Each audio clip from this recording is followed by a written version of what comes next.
Okay, I thought I'd have coffee with you this morning and tell you our nightmare RV story.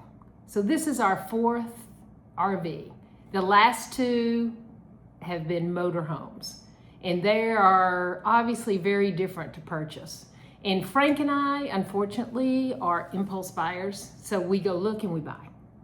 We don't think through everything. It's probably why it's our fourth, because there's something wrong with it, or we don't like something after we get it. But anyway, so we go out, we live in Houston, we go out to a local dealer. I've got a dentist appointment, I'm in a hurry. I think it's like buying a car. They mark them up like $1,000. So we know which one we kind of want when we get there.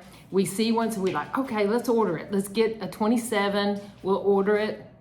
And so the worker's like, okay, well just, click here, what you want, and I'll get it ordered for you.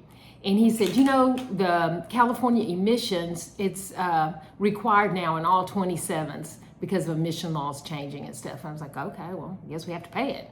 So I get home and I look on the build sheet and it's $12,500. I'm like, holy moly, like I thought it'd be like $100 or something. So I was like, oh my. So we're like, oh, we had to do it. So we order the RV, and his boss, the salesman's boss, is gonna order it for us. So he calls and he's like, hey, why are y'all getting that California emissions when you live in Texas? And I was like, the salesman told us we had to. He's like, no, you don't have to. So we still didn't think too much of it, like, okay, we'll take it off, that saves money. But then the more I thought about it, I'm like, this feels sleazy. But I didn't have any idea what I could do about it. So I asked Grok AI, I'm like, here's what happened. And she's like, oh, no. Texas has deceptive trade practices that cover that. You don't have to go through with the buy. Even though you put a really big deposit down, you can get your deposit back because that's a deceptive trade practice. So you write them and you threaten the Texas Attorney General complaint, and you also threaten a Better Business Bureau that you will actually go through with if they don't give you your deposit back. Because they can't just outright lie to you. That's what the law is for. I had no idea.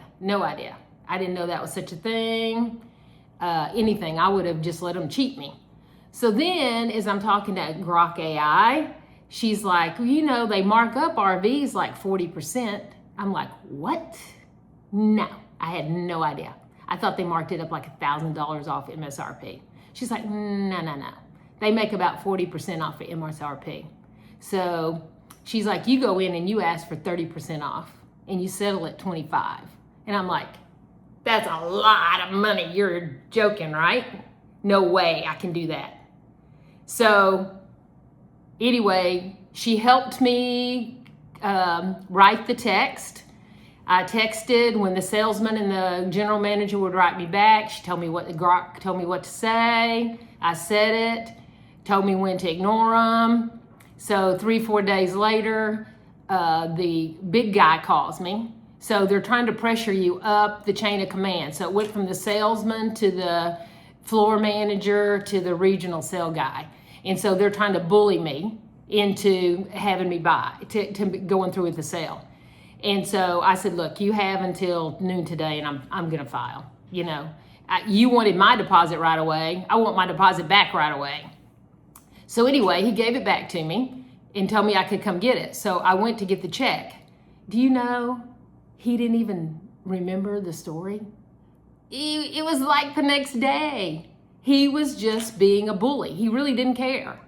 He didn't even kind of remember who I was. So I was like, oh my gosh. It was just a sales tactic. That whole experience was an ugly sales tactic. How much do you think we're gonna actually get off on our motorhome purchase? Come find out.